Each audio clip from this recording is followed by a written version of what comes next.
Assalamualaikum warahmatullahi wabarakatuh.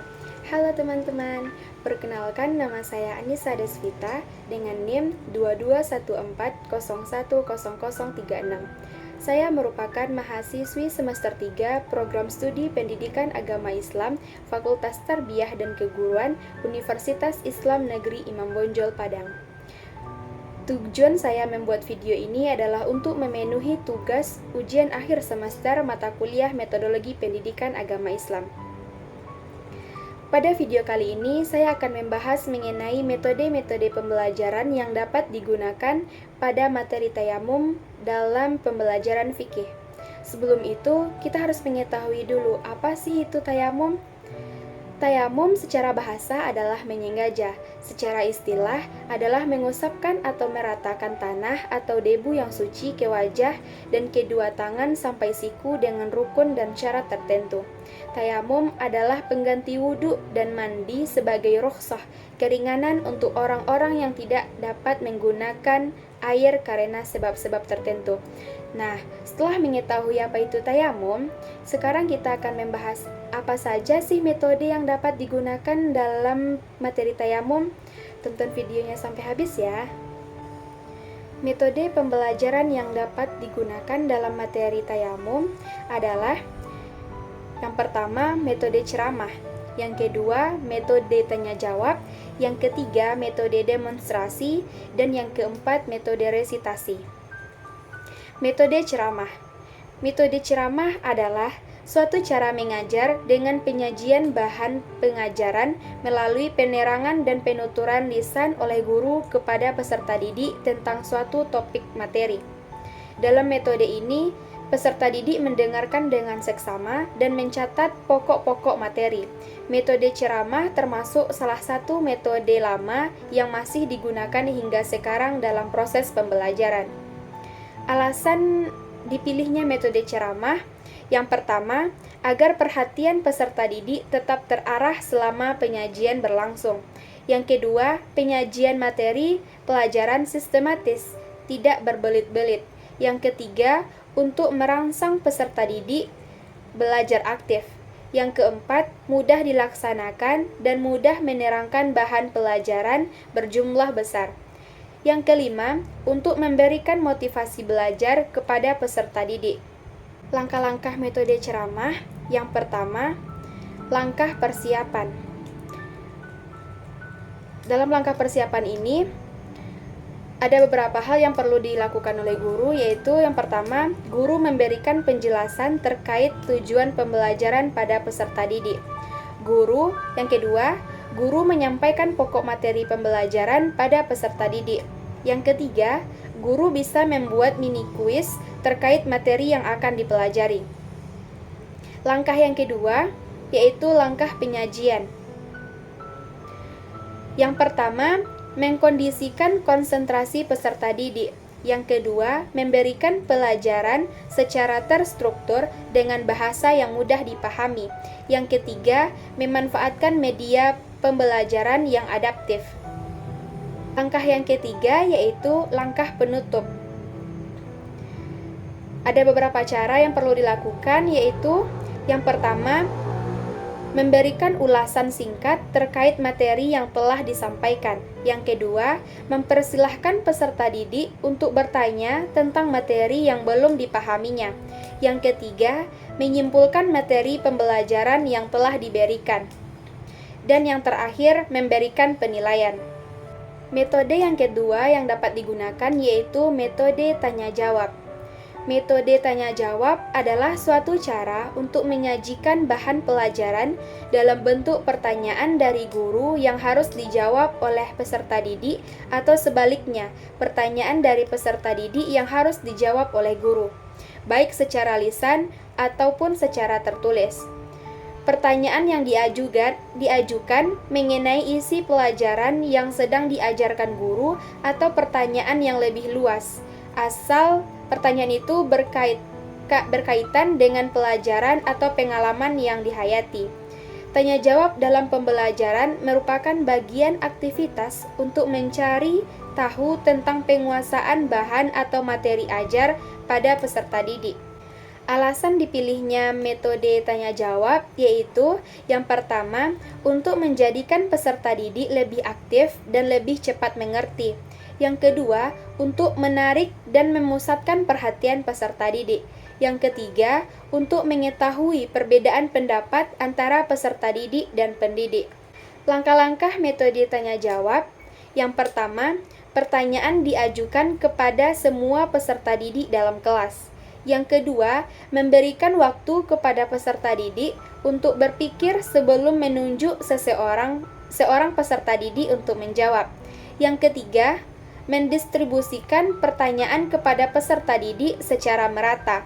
Yang keempat, mengajukan pertanyaan kepada peserta didik sesuai dengan tingkat-tingkat kemampuan berpikir peserta didik. Yang kelima, usahakan pertanyaan bersifat mengarahkan dan membimbing peserta didik. Dan yang terakhir, memberikan penguatan kepada peserta didik yang berhasil menjawab pertanyaan. Metode yang ketiga yaitu metode demonstrasi. Metode demonstrasi adalah metode mengajar dengan cara memperagakan barang, kejadian, aturan, atau urutan melakukan suatu kegiatan baik secara langsung maupun melalui penggunaan media pembelajaran yang relevan dengan pokok bahasan atau materi yang sedang diajarkan. Metode demonstrasi juga disebut sebagai peragaan yang dilakukan untuk memperlihatkan suatu proses atau cara kerja yang berhubungan dengan materi yang dibahas. Alasan pemilihan metode demonstrasi yaitu yang pertama, membantu peserta didik memahami dengan jelas jalannya suatu proses pembelajaran. Yang kedua, memudahkan peserta didik memperoleh kejelasan mengenai pengertian atau konsep materi yang sedang diajarkan. Langkah-langkah metode demonstrasi yaitu yang pertama, langkah persiapan atau perencanaan. Di dalam ini terdapat beberapa hal. Satu, merumuskan tujuan yang harus dicapai siswa setelah proses demonstrasi selesai. Yang kedua, menyusun garis besar langkah demonstrasi yang akan dilakukan. Yang ketiga, melakukan uji coba demonstrasi.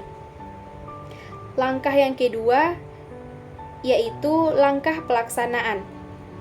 Di antaranya, menata tempat duduk yang memungkinkan seluruh siswa memperhatikan dengan jelas apa yang diperagakan.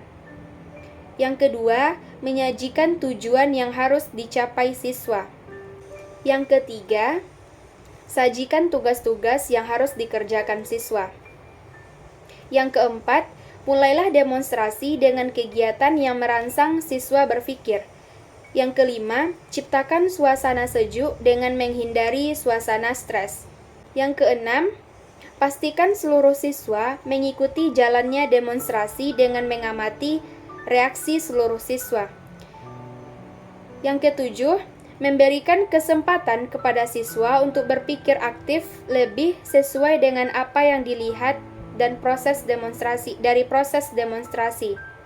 Langkah yang ketiga yaitu langkah penilaian atau evaluasi.